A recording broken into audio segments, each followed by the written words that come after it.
Hi everyone, this is Radhika here again. I hope you all are safe and healthy during these times. And this video is going to be about 5 tips on how to recover after having a holiday season with the narcissistic clan.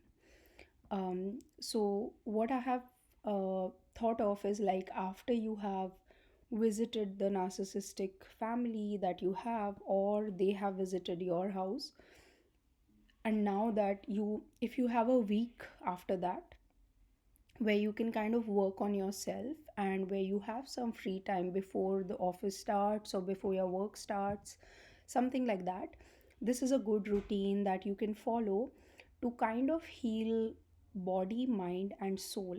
So the three layers at which most humans we want to uh, most humans have needs. We have body needs, we have mind needs, and we have soul needs. So body, mind, spirit, all these three elements we will cover in this.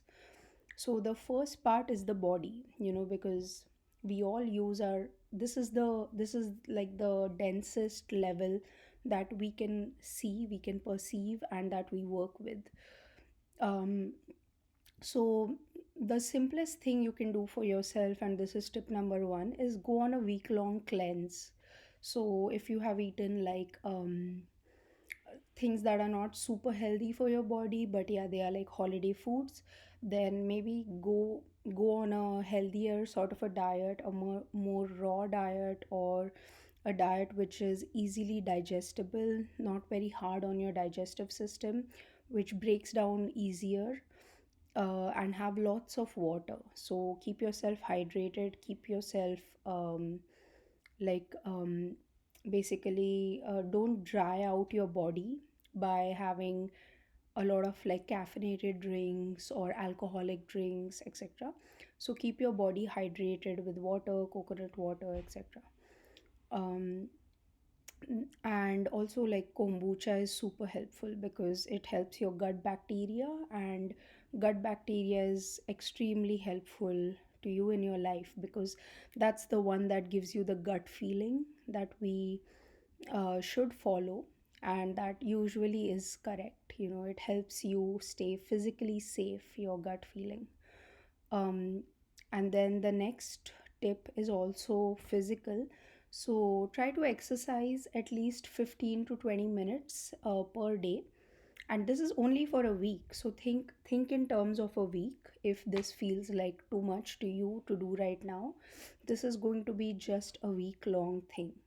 And then of course later, if you want to continue, you should continue it, but at least for a week do this and see how you feel at the end of the week. How you feel, you'll feel a lot better than how you felt after the narcissistic family left or you came back from their place.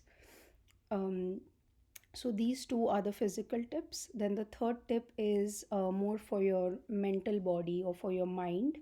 So get like a diary or a piece of paper, etc., and write down everything that triggered you during this year's whatever exposure you had to the narcissistic clan. So it was something someone said, or it was something someone did, or someone didn't do, or etc. Places you were not included, or how that, like how someone said something and it made you feel a certain way. Write all of that down on a piece of paper or pieces of paper, and do it throughout the week. Whenever something comes up, don't just keep thinking about it, actually pen it down on a piece of paper.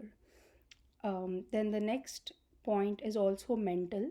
So now that after you have done this, like written the current circumstances that triggered you, try to go back and think what kind of a core wound in you does this trigger.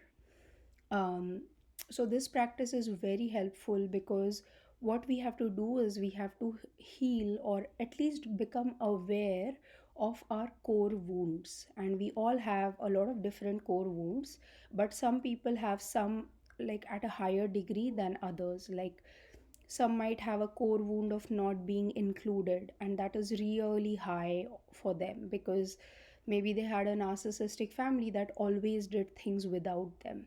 And so they have this big wounding around being included in things, so they always feel excluded. On the other hand, there could be people who have a core wound of being included too much. They feel always overwhelmed by their narcissistic family. So they have an opposite kind of a wounding where they need space, and the narcissistic family will not give them space. So they feel overburdened, tired all the time, etc. So you have to figure out what is your core wound, and you can have many of these. um, and but it's good to be aware of them, and they will be at varying degrees, all these wounds that you have. So these two are more like the body mind, so these are for the mind space. These two tips, so they'll help your mind become stable after meeting the narcissistic family for a week or how many ever days you met them. And then the last tip is more spirit based. And I know a lot of people I talk to, they belong to different religions.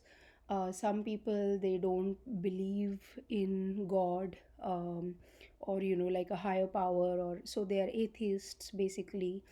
um, so if you are an atheist, you can replace this with a calming activity, because most people, they turn to spirituality or religion, etc., to give them a sense of grounding or like a calming feeling in their life, because they are unable to get this feeling from humans in their life. So they turn to religion or spirituality for it. Same way, but if you are not a person who turn to spirituality or religion, but you're more atheist, then you can turn to an activity that gives you that sort of a calming or a grounding feeling, and it will meet your need just the same. So for if you're an atheist, you can do things like puzzle solving, or sudoku, or reading, painting, nature watching, whatever gives you a sense of peace, like baking, cooking, cleaning, whatever. So uh, but something that is helpful to you, like not like drinking or smoking. Those things are again harming your body, they're not really helping you. They do help you escape the mental trauma for a bit, but in the long run you harm your body a lot because of those habits. um so yeah, so do something which is helpful to your mind, body, and spirit.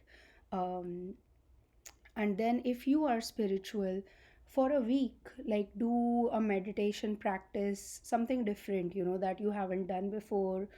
Or do like a mantra chanting that you can do every day for 15 minutes at a particular time.